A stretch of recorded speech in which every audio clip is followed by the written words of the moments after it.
here we are in Hawley, Minnesota, people. Hawley, Minnesota. I can't really guarantee how much I'm gonna do here, but I have to show you this on the way out.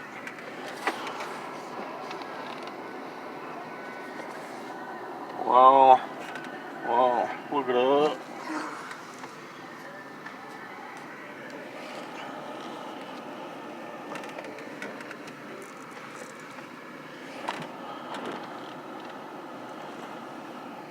I can at least show you something on this little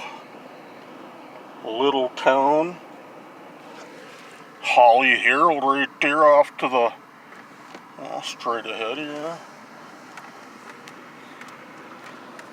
Typically I'd take a walk and show you around a little bit.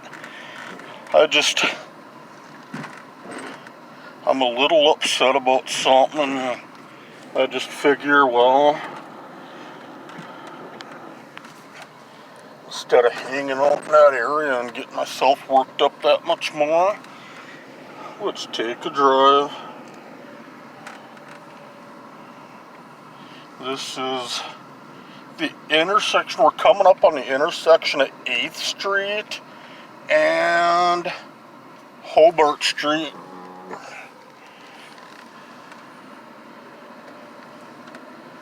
I don't know how much time I've got out here. I've got to make it back into Dilworth probably within the next half hour, 45 minutes, and it's a 20-minute trip one way.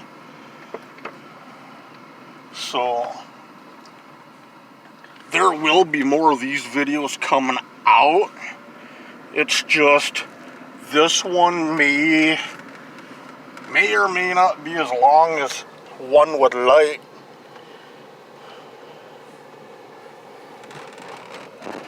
Wow.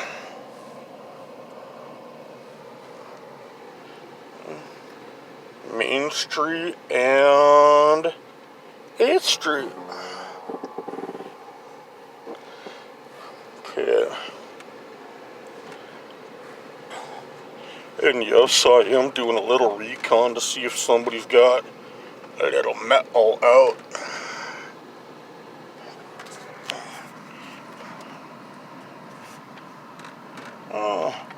Church.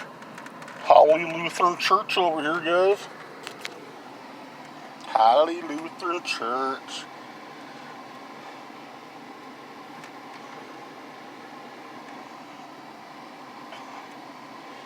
I'm knocking on that church.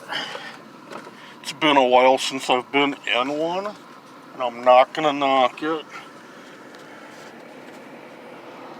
This is the home of the Hawley Nuggets. Hawley High School right here, y'all.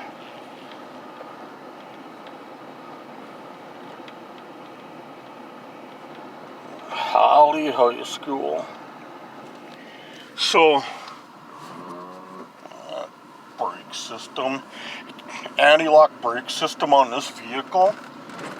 Every once in a while when you press on the brakes, the anti-lock brake system makes like a whirring noise, and it doesn't do it all the time. Hawley Preschool Center there. It doesn't do it all the time, and from what I found, the brakes are in good shape on this vehicle. It's just the anti-lock brake system, for whatever reason, I don't know if it's a sensor or what the world's going on, but either way, when you step on the brakes, there's a little whirring noise. And I'm under the understanding it's nothing that's going to cause brake failure, but the person I talked to, some days I wonder if he's knowing as much as he says he does. Okay, now you see that PVC? Maybe it's hard to see, I don't know. But I've worked with PVC for 17 years. There's that cool car again. I did PVC work for 17 years of my life. And if I would have been with the job starting, see, what's the date today? The 16th? I believe it's the 15th of April. No, 16th of April. It's Friday, April 16th. Hawley Post Office here. Not much of a building, but it's a smaller town. You know, what in the world? The co-op elevator, or the Hawley co-op elevator.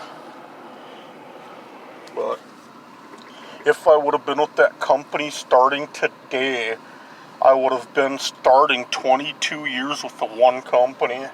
Straight shot 22 years, one time at that company, but I'm not gonna say anything bad about them. You know, I'm not there anymore. You know, there's reasons why we departed, and it is what it is. Oh, Hawley Laundromat. Huh.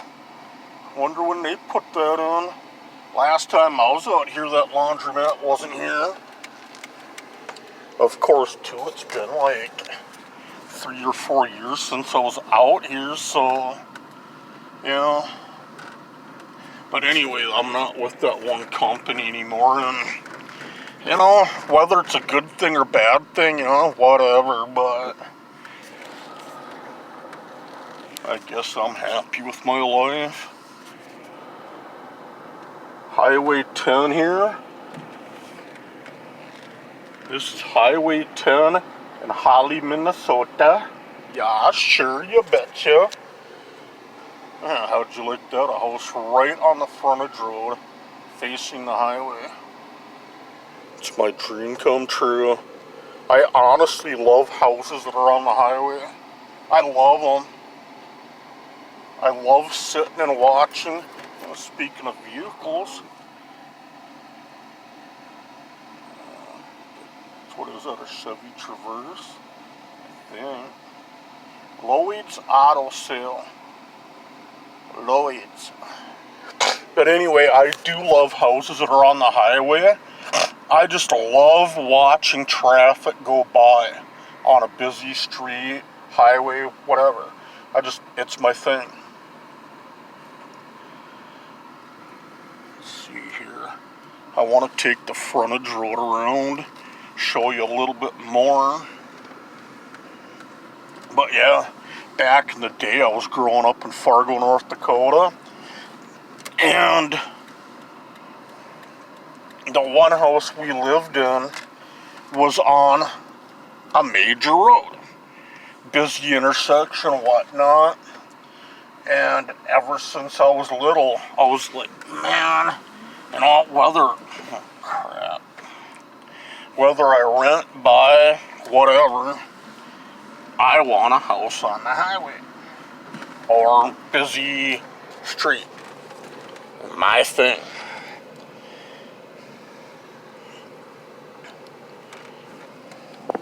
Sad thing is, I know the guy that used to own that house. He's living up in Hawley, Minnesota. Yeah, sure. You betcha.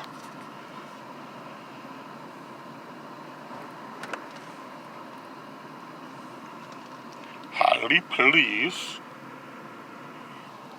So yeah, I better be careful what I'm doing with the phone when they're around.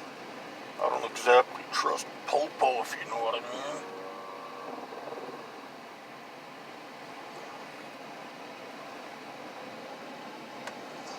Sturtevant's Auto Parts. Right here. Right there. Sturtevant's. RDO building back there. Little mobile station action. Bell Bank. Yeah, Hawley's actually quite a nice town. It's bigger than Dilworth. Hawley's probably about, I don't know, 15 to 20,000 people. It's quite a nice little town to live in. Their slogan, I have to laugh. This was during the housing boom back in probably, I don't know, 2007.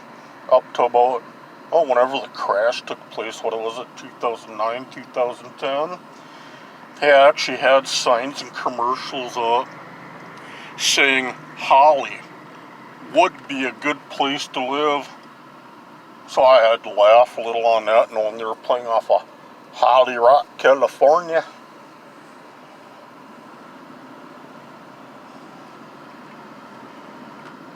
But yeah, I'm not gonna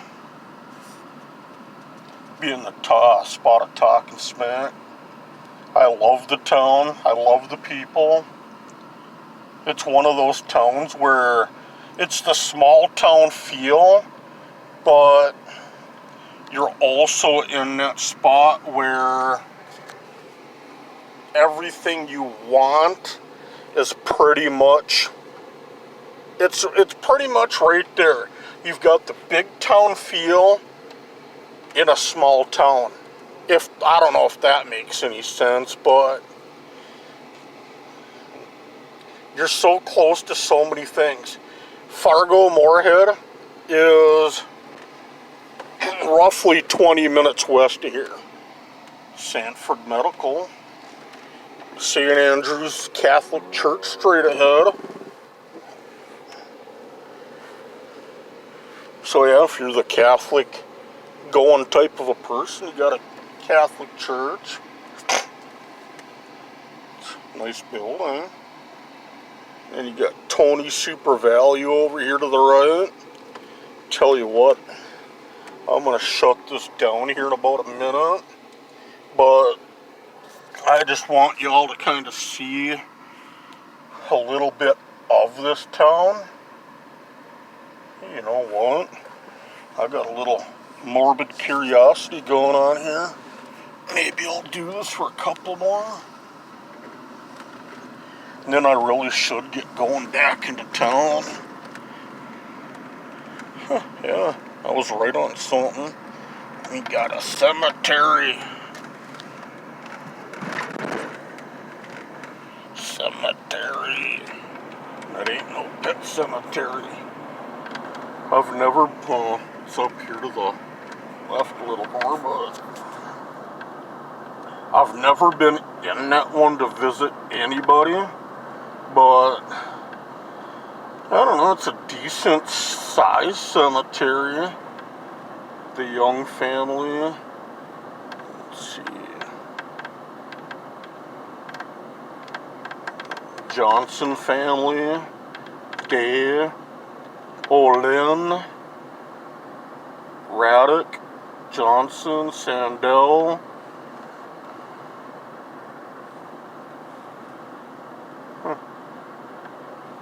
Out of curiosity, anybody know how many people are dead in the cemetery? All of them.